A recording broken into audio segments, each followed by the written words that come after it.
Welcome to Massive Late Fee. And now your hosts, Mark and Carol. Well, hello everyone. Welcome back to Massive Late Fee. My name is Mark. With me as always is my fiance, Carol. How you doing today, Carol? Hey, what's up? How much? It's been a good week here. It is June 27th, 1998. It is. Almost to July. We're approaching the 4th of July.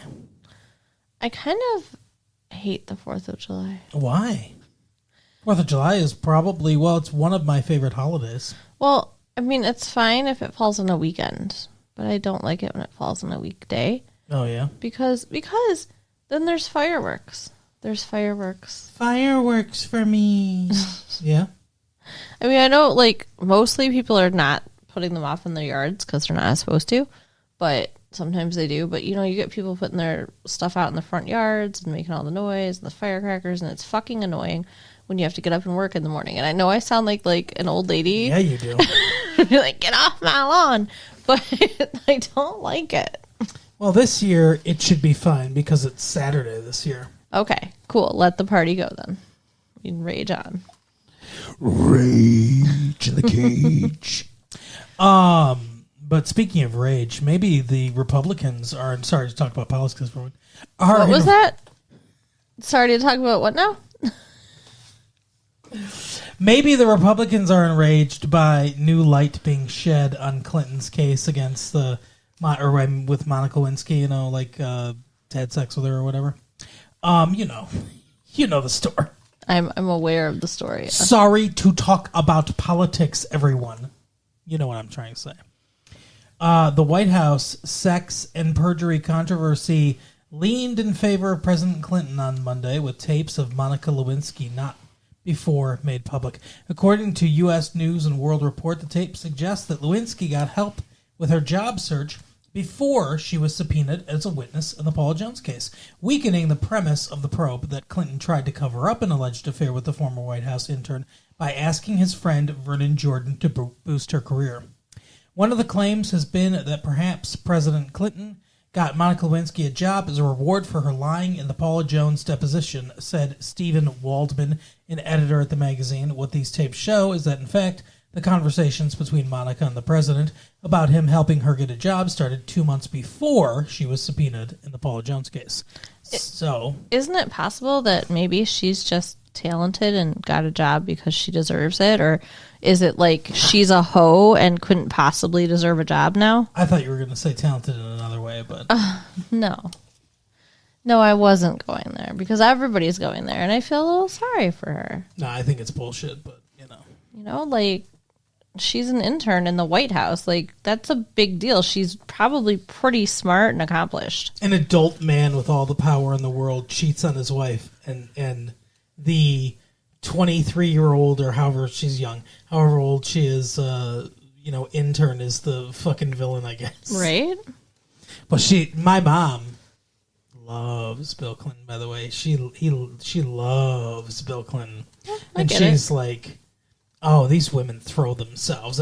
How is a man to resist? These women throw, she's making every excuse in the book for him. Goodness. But it's cool, I guess. I mean, it's whatever. That's definitely no offense to Mark's mom, but that's not a modern way of thinking. We'll say that. No, you don't think so? No. So you would be mad if I had sex with an intern? Yeah. Just a little bit. You wouldn't be like, well, what are these men to do? That whore. I'll tell you what, though. If I did have an affair, I wouldn't put it on the web. Right? Because what you tell web can spread. Internet growth's effect on privacy to be addressed. Okay. So by Ted Burns from the Associated Press. Buy anything on the internet, or just fill out an innocent-looking questionnaire on a website, and a company can learn a lot about you. Right. What you read, what you wear, how you vote. Sorry to talk about politics, everyone. Maybe even information about your health. Amid questions about what companies do with all that information and what they should be allowed to do, the Clinton administration is organizing a 2-day internet privacy meeting starting today in Washington. Companies and the government want to encourage the growth of fledgling internet commerce while balancing customers' privacy rights. The industry wants to develop its own rules and punishments. Privacy advocates want the government to write tough new privacy laws now. So far, the Clinton administration, wary of stifling business on the internet with burdensome new laws, has indicated it will give companies more time to come up with the ways to regulate themselves. They have their eyes closed and their fingers crossed that it will all work out, says Jeff Chester, executive director of the Washington-based Center Media Education. I don't know. What do you think? I don't know. I think people should probably be responsible for protecting their own privacy. Like, how is it different to fill out a survey online than it is to, like, do it in the mall? Yeah, but so it's not just surveys, though. It's like, because they said even if you just buy something, then they can take that information and sell it to other companies. Let's say you buy shoes on the internet for some reason. That would be stupid, sure. Let's just say you do, okay? Or a book. Yeah, like, how do you return shoes? You don't even know if they fit. Come on. Okay, a book then. Yeah, okay, I can buy a book online. I can get on the board. Amazon.com. Right. They have books. Anyway, so if you bought a book on Amazon and Amazon could say, well, she likes to read this stuff by this author or whatever, and sell that information to other companies. Okay, what are they going to do with that? And say, like, here's her, because everyone has their own little IP address or whatever. Sure. What their computer is and stuff. It's like, that's who she is. That's where she lives. That's what she likes to read. So go knock on her door and sell her books by this author? I don't know. I don't know what could come out of it. I think that the internet is, if the internet is going to be a commerce area, which it looks like it may be, then it needs to be regulated like any other commerce area. Okay. That's what I'm saying. Sure. I agree with that, but I don't see that it's that much more dangerous than other. I'm not saying it's more dangerous. I'm saying it's only more dangerous because there are no laws about it. Yeah, okay, that makes sense. So, just, keep your shit private, people. Yeah, I mean, I guess. But here's something else, internet-wise. Sorry to talk about internet, everyone. Oh, actually, I guess we can talk about that. AT&T deal heralds a do-everything cable. Okay. So AT&T is merging with TCI. You're familiar with them? No. Telecommunications Incorporated. So AT&T Corp on Wednesday agreed to buy cable TV giant Telecom Communications Incorporated for $32 billion. Oh, my. Yeah, in a bold attempt to bring millions of consumers all in one service, from telephone to high-speed internet access through cable lines, bypassing the local phone wires. So, let me ask you a question. If you've got internet through your cable line, would you be able to watch TV while you were on the internet? That's a good question. I mean, you can't use the phone while you're on the internet, so, yeah. I don't know. I assume you can. I was kind of joking. But were you? Because it's actually a concern.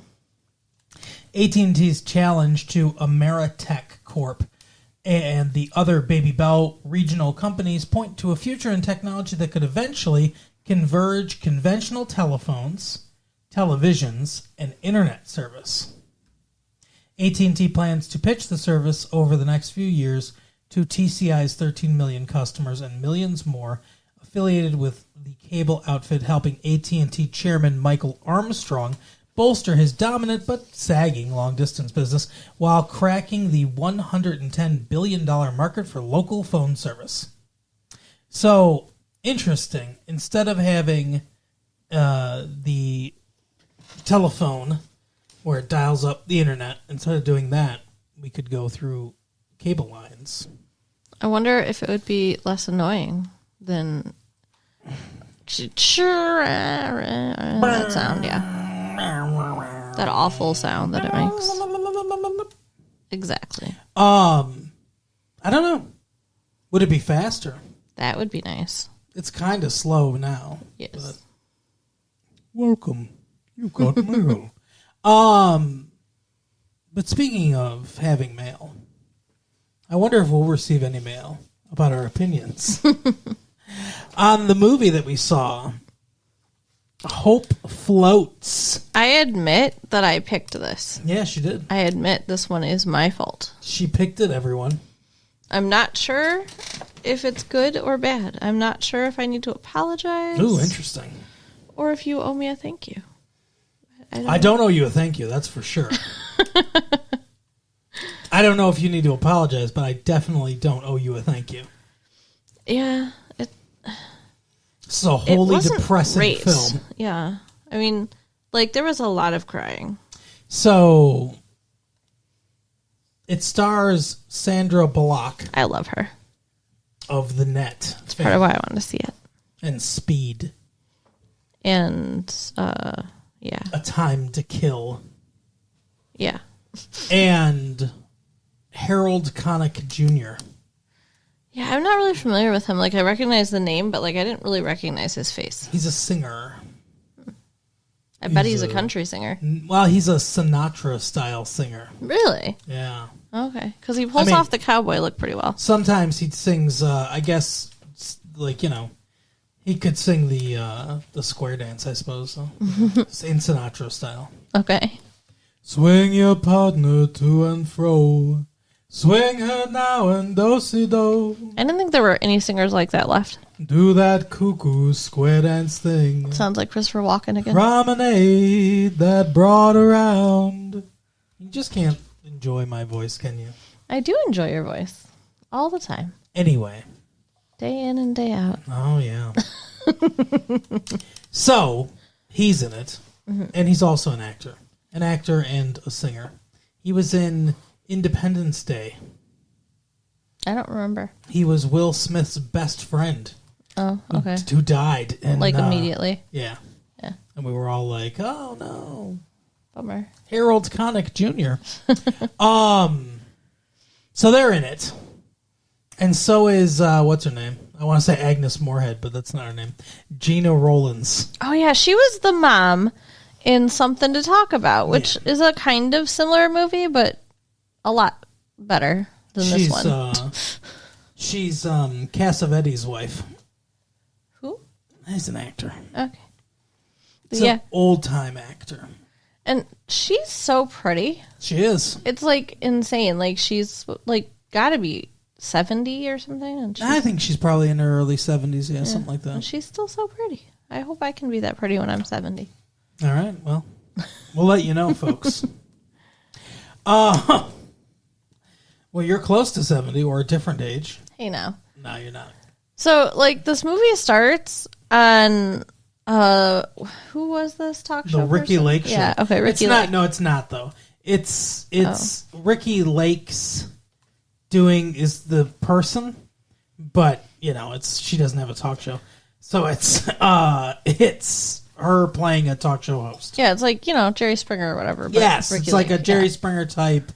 My boyfriend is a midget and also secretly a skinhead.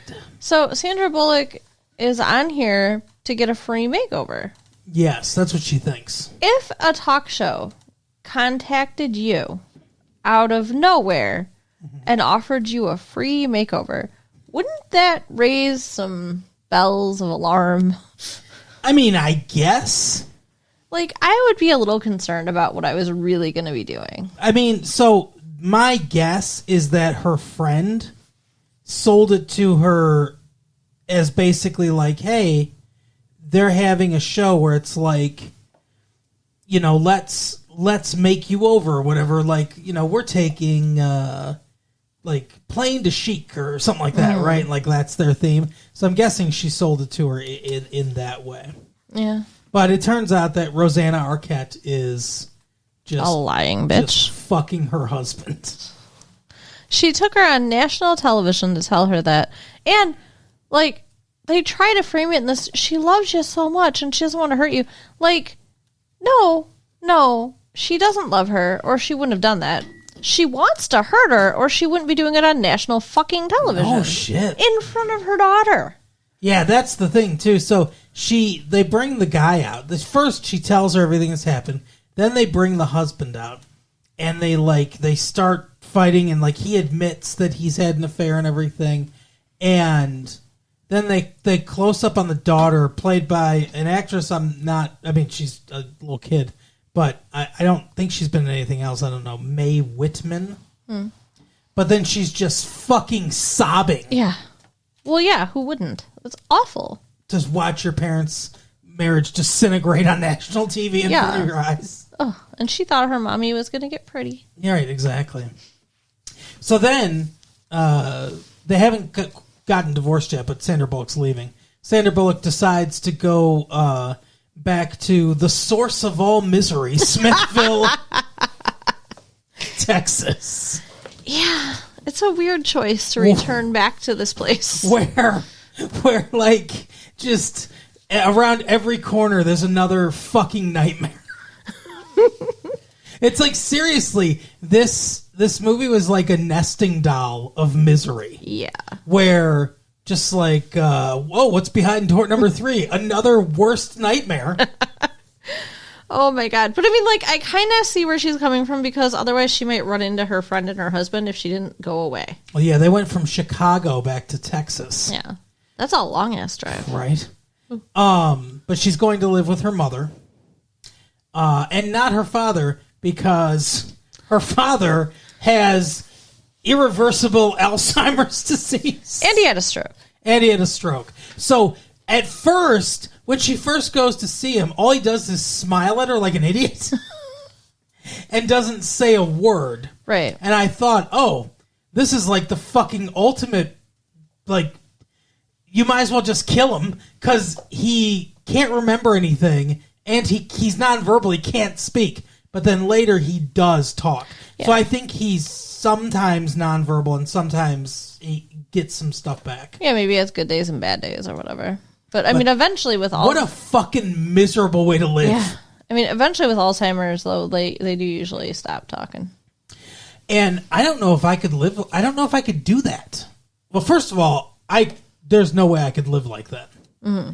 I'd be in misery, I'm sure. So euthanasia if you end up like that? Maybe. Although maybe I'd regret it. Because maybe a glimmer of me would know what's going on.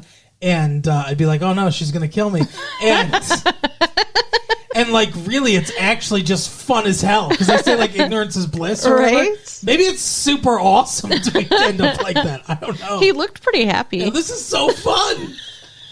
I don't have to remember anyone's name, and I get pudding. But no, what I'm saying I don't know if I could do, I don't know if I could do what Gina Rowland did, which is put my spouse, if you, God forbid, if you got dementia or something like that when we got older, assuming that this engagement's going to go through and we stay together. Hey now, assume your ass. And you got dementia, we're older or a different age, and I don't think I could put you in an institution. I'd have to keep you there because it's shuffling off the love of your life right to this home, and it's I'll see you every once in a while. I don't think I could do that. The only way that I think it's acceptable is if you were not physically or financially able to handle it. She obviously was physically able to handle it. And so I don't think it was probably right to send him off somewhere. And she took on an extra mouth, so I think she was financially able to. Right. But if you can't afford to hire help and you can't do it yourself, then maybe it's okay because, the person needs to be taken care of. If anyone out there is in a similar situation, I'm not passing judgment on you. I'm saying personally, I don't know if I could do it. Right. You don't know at all until you've been there. And I actually have, had to take care of somebody who was, terminally ill. Mm-hmm. And it's really hard. So I can understand if some people can't handle that. Yeah. But anyway, so Yeah, I saw that, and that was the first thing I thought of. Was like, wow, like Gina Rowland's husband's still alive, and she's just like, eh. I mean, I'm sure she cared more than that, but Well, I mean, we don't know how long this has been going on either. Yeah. You know, maybe she did have him home for a while, and maybe she couldn't handle it after a while. You Maybe. know, like we don't who know. knows? Yeah, we don't know. I didn't spend a lot of time judging her in this movie. No, but it's just one of the points of misery in this movie. Yeah. Another point of misery, as we mentioned, is that she's taken on another mouth because she has. So, Sandra Bullock's character's name is Birdie. What a name. She even mentions at some point how much she hates her name. Yeah, and her daughter is Bernice. Mm-hmm. I believe that I'm thinking they're both Bernice, and Birdie's a nickname, but I don't know. Yeah. Either way, that's their names. So it's Birdie's nephew and Bernice's cousin. The grandma's taken care of. That's obviously it's his grandma too. It's Sandra Bullock's sister's little kid. She ran off to California to follow her dream of being an actress, and abandoned her child with her grandmother, with her mother. A lot of abandoning children in this movie. Mm-hmm. Yeah. So yeah, we're dealing with that kid who is okay-ish. I guess. I mean, At first. later he's not great, but But, because then later his grandma dies, yeah. and that's like losing his mother. God knows how long grandma's been basically replacing mom. Yeah, towards the end of the movie, Gina Rowlands dies. Because the movie wasn't sad enough yet. Like, what the fuck was the point? I mean, I guess it was a catalyst for a lot of things that happened at the end, but... I suppose. Everyone mentions that Sandra Bullock, have you been drinking or whatever? Yeah, I think she might have had an alcohol problem maybe. in the past. That makes sense. Because the one time we see her go to a bar, she drinks way too much. That's true. So I think she might have had an alcohol problem in the past. And maybe she was drinking at points in the movie where we didn't even realize. Like at one point, her daughter forgets her lunch, and she goes up to the school while they're playing outside in her nightgown and a coat over her. Yeah. Like, wasn't that a robe? I don't even think that was a proper coat. Yeah, I think it was a robe. You're right. God, it's weird to see someone with a robe outside, right? They always look like they've escaped from a mental institution. Right. It's like, I'm just getting my paper. Yeah, before the monsters do, right? But yeah, right. But I mean, she hadn't even brushed her hair. Like, brush your hair and put on some clothes. Mm-hmm. What the fuck? Yeah. I mean, how humiliating. So her kid just actually shouldn't even know who she was. Right, which is fucked up. But maybe she was drunk. Yeah. Maybe she had been drinking the night before or whatever. No, she had. That was the night after the big drinking. Okay, well, yeah, she wasn't in her right mind for sure. No. Yeah, maybe she was just still drunk. God, that was a lot of drunk going on there. Yeah. The other thing that the town of Smithville is known for is backhanded compliments. Because everybody in town, when she first comes into town, is like, oh, I love your hair. It's so down to earth. Right. All this shit. Yeah, it's not good. It's one of those small towns where everybody talks shit about everybody. Absolutely. And everybody has seen her get, her marriage ripped apart on national television. Well, it's all big revenge for them, too, because she was the prom queen and, the He was the golden child. quarterback, yeah. And then they left. They went off to the big city, and then, her whole world gets ripped apart. Yeah, and these people are assholes, and they're, gleeful about it. There was one time she goes to get a job, and the lady who's in charge of the employment agency or whatever has some grudge against her from high school, which is, I get it. I got made fun of in high school. It's not fun. But you're adults now. You don't treat another adult person like that. Yeah, I agree. Because, she was just, talking about how awful she treated her, and then she was like, I don't have anything for you. What skills? What do you know how to do? Just being really mean. Yep. So, Sandra Bullock did this big speech about, I'm so, I don't know how I treated you, and, I'm sorry, but, while you're putting me in my place, can you put me in a job? Mm-hmm. I didn't like the way this scene was filmed. Yeah, tell me about that. I can't put my finger on exactly why, but so while she's giving this impassioned speech, they show she's in. They do Bullock in a close up, which is fine, and they cut that with a 2-shot of her and Dot, but it's a 2-shot, so there's a decent amount of distance there, and Dot's from the side. We don't get any reaction to her face to what Sandra Bullock is saying, so it just feels disconnected. Like, I would like to have seen, to emotionally connect with what she's saying and how it's affecting the person she's saying it to.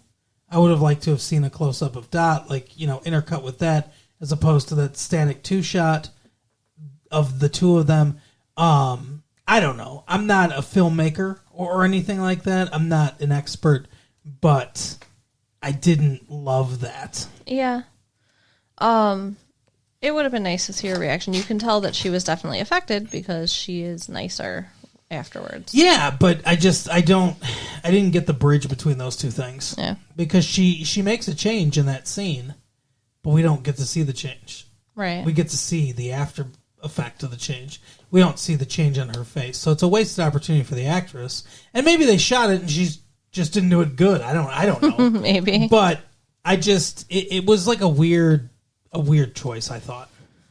And then the job she ends up getting, this is weird to me too. She's like, you know, she says the thing she's good at is taking pictures. Yeah. So she's like, well, take some pictures this weekend and bring them into me. Yeah, and then she gets her a job working in a photo developing place. Exactly. What the fuck was that for? Yeah, it doesn't make any sense. Oh, these are good. These are good pictures. Now you can develop somebody else's. Right. What? Yeah. I mean, I guess she developed the pictures herself, so maybe that shows something. But I suppose, but like, was that skill. the point? Yeah, and you don't need any skill to do that. A machine did her job, yeah. It was kind of stupid. It was dumb. And I thought she was going to like get some kind of artistic job or something like that, but no. Just I mean, it seems almost like she was fucking with her. I don't know. Like, this is what I can get you related to film, haha. And like how she, like you said after we saw it when we talked, like how is she going to support a family now when she has to? Right, exactly. And it's got to be a minimum wage job. I would imagine, yeah. What else miserable happened? Well, her mom keeps trying to get her back together with her ex-boyfriend. Yeah, Harold Connick Jr. But I don't really see. I don't want to say that's an unearned love story, but they have good chemistry. I just didn't. There was too much already established, I think. It was like, oh, I know you've got a crush on me, and like they liked each other back in high school and stuff like that. And it's like, okay, but I didn't see enough of. They're different people now, right? And I didn't see enough of their relationship develop. He tells her how to eat dinner alone. They have one very abrupt dinner where the daughter basically says, "Get the fuck out," right, and starts throwing shit at his car. Yeah, and that wasn't good. And then they take a walk, they dance, they take a walk, and then they fuck. We think after he kisses her on the forehead. We're making an assumption, okay? We don't know for had sure. Sex. He kisses her on the forehead very sweetly, and then they are laying on top of each other, fully clothed, outside on like the bench or whatever that they'd been sitting on. So yeah, they might have had sex, or they just snuggled and fell asleep. House.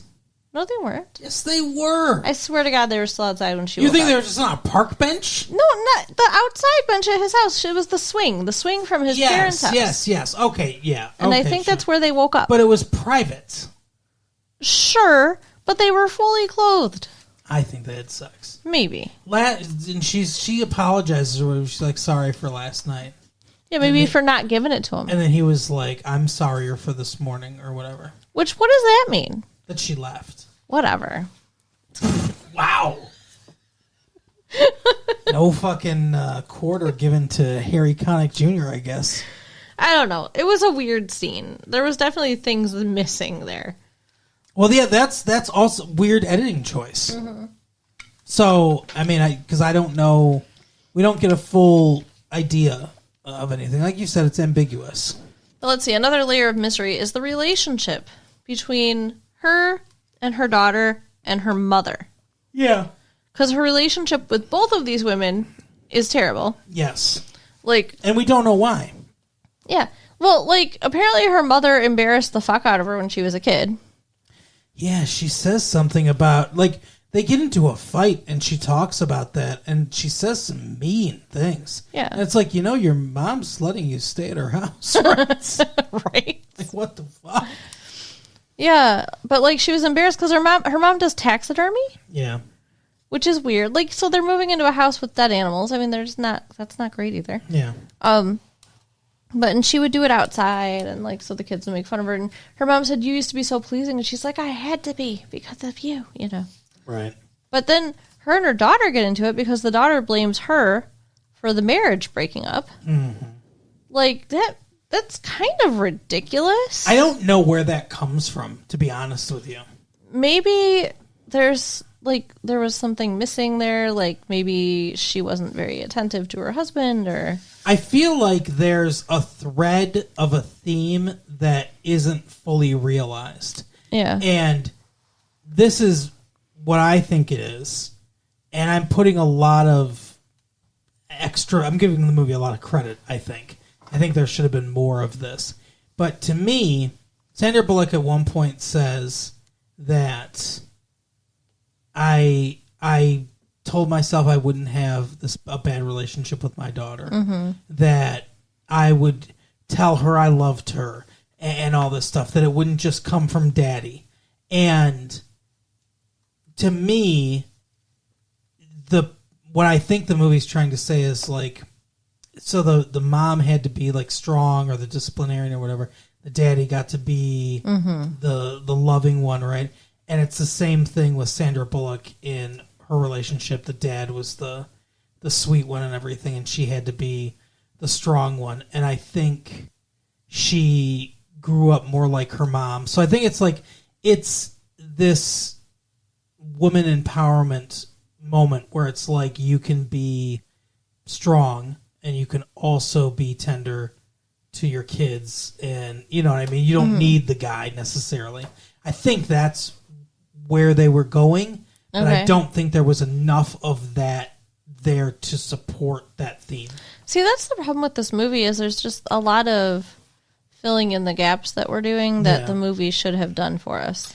Yeah, and I mean, I don't need everything spoon-fed to me. No. But to me, there's too many ideas going on in this movie. There's about 3 or 4 different threads that you could make an entire movie out of, and they move back and forth too much. I think they're trying to do too much in the film. Yeah, maybe. Because ultimately, I don't know what the point of the movie is. Really, I don't know what the movie's supposed to be about. Well, the name of the movie is Hope Floats. Sure. And the end of the movie, she's talking about, hope. And there was a whole story, too, about hope at some point that her mom told her or whatever, I think. Yeah. And then she kind of brings up at the end about hope floating to the surface. So I think it's just to, keep hope, because even when life is complete fucking misery, it can get better. That was something that I liked. That was a piece, films that I liked, where Gina Rollins is telling a story to the granddaughter? Yeah, Bernice. Yeah. But unbeknownst to them, Birdie, Sandra Bullock, has come up and is sitting on the stairs listening. And while she's telling the story, she's kind of smiling. And we see it's subtle and it's not even fully fleshed. I think what they did is they filmed a little girl and they superimposed it very quickly. It's like a flash almost, and then it was gone. But Sandra Bullock's listening to it, and it's like she becomes a little girl, like listening to her mom again, very briefly. But it's like you can't even make out. It might have been that Mae Whitman. You don't even see fully who it is, but it's like a very quick transition, and I liked that because that is visual storytelling. That tells me all I need to know. That listening to this story makes her feel like a little girl again, and she's experiencing it the way that her daughter's experiencing it, and it brings the emotion and all the ideas together. And it, like I said, it was quick, it was subtle, and that's very good visual storytelling. Right. And it was about family, and being there for each other and supporting each other. Well, the story was about the ants, being a family, and this kid was kicking ants, the ant hill apart or something like that, and that the ants were building it back, and they were like, "Oh, why even bother? It's so much to do," or whatever. And the apparently this is her mom, the grandmother's mom, said, well, for one, it would be a lot to do, but they're look at them all down there, and they're all family, and they're all helping each other out. So it's not that big of a deal, and that's what family does. They help each other out and all that stuff. But I think that's, part of the theme of the movie, too. I guess. And the other theme, I guess, is... So all of a sudden at the end of the movie, there's narration, where it's like, okay, just start up narration at the end of this movie. But Sandra Bullock's talking about how the husband, her ex-husband or whatever, said, like... I don't know, he said something. But the grandmother, her mother, said that...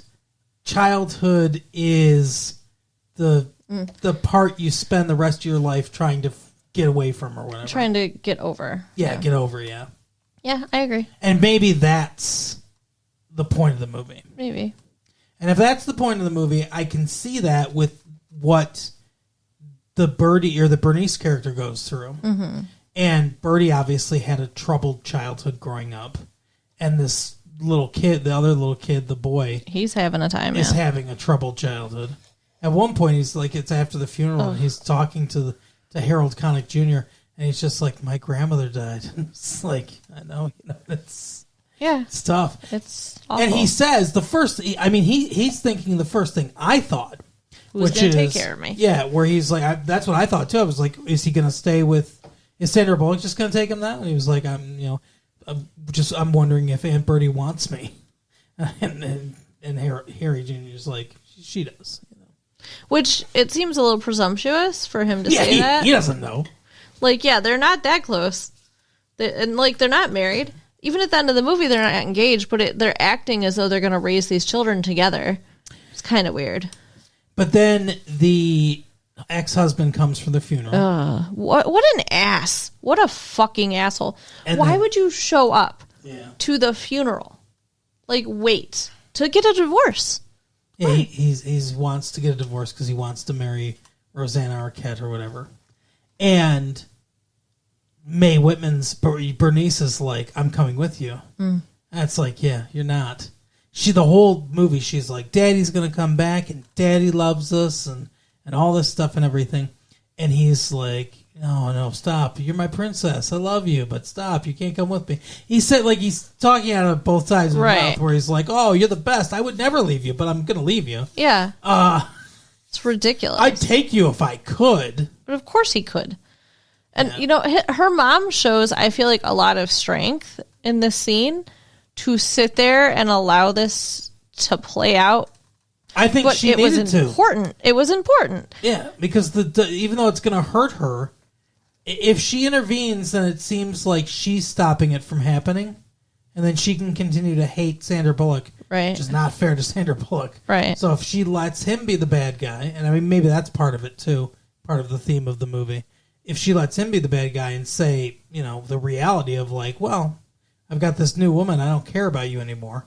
That's essentially what it is. Right. It's the most selfish fucking thing you can do.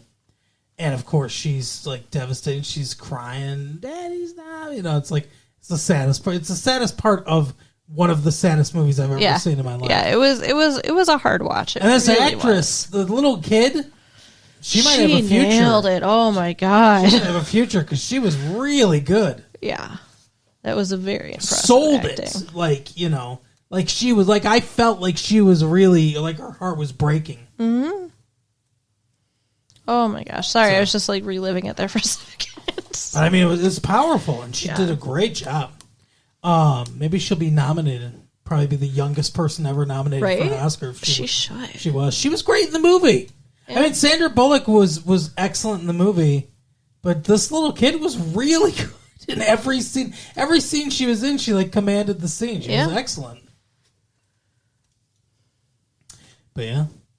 I'm trying to think if there's anything else that we haven't covered. Well, she gets together with Harry Connick Jr. I mean, I think that's what's funny is it's kind of sold like a love story, but it's kind of like the background. It's not really. It almost in the seems like a forefront. love story by necessity. Yeah. Well, my husband left me. My mom's dead. I've got these 2 kids I'm trying to raise on my own with a fucking Minimum wage job. Yeah. So she ends up with Harry Connick Jr. Who? And that's the other thing too is who is she without a man? Yeah. Because for most of the movie she was miserable and down in the dumps about herself and all that stuff and trying to make sense of being in this world, and then her mom dies. All this terrible stuff is going on around her. Maybe that's what I didn't love about the love story is that who is she on her own? Right. Because she'd start dating this guy in high school, the husband, and that she was with him the whole time. She talks about how she like lost herself, lost her her personality and everything. But what is yourself? I don't even know. That's true. So it's like, Yeah, this dude who knew her then and her mother are both like, oh, we can see a little bit of your old self there, whatever. I think it's like she's supposed to be her old self now because she's with this guy that loved her back then or something, but yeah, I don't know. But we didn't see it. That's No. my problem. Yeah, and like the way they get together is really weird. Like at the end, it was that scene was stupid to me. Like he apparently dropped off film and took like one picture of himself. Who took the picture? First of all, he couldn't take that picture. I don't Did know. the camera shack guy take the picture? I guess. I don't know.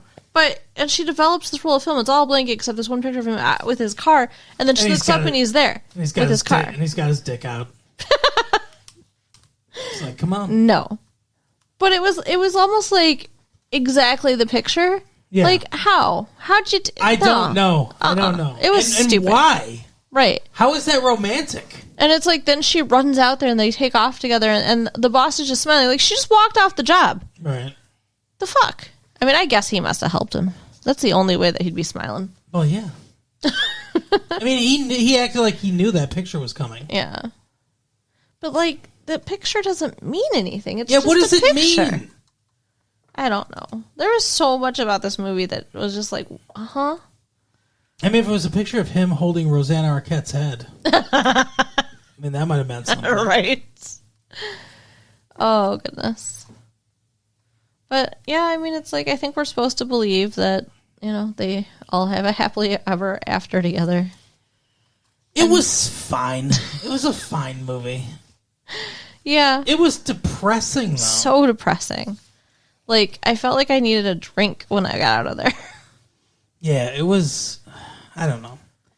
I would say you don't need to go to the theater to see it. Yeah, don't put yourself through it. It's too much pain. You can rent it at Blockbuster if you really want to. If you If you want just the want pain. to fucking cry your Right. eyes out or whatever. Because that's all this movie is sadness. But that is the episode for the week, Carol. Tell people where to go to get happy now. So you can check out our website at www.retrolatefee.com and write us at latefee1994 at AOL.com and share the tapes with your friends. All right, we'll see you next time. Bye. Bye.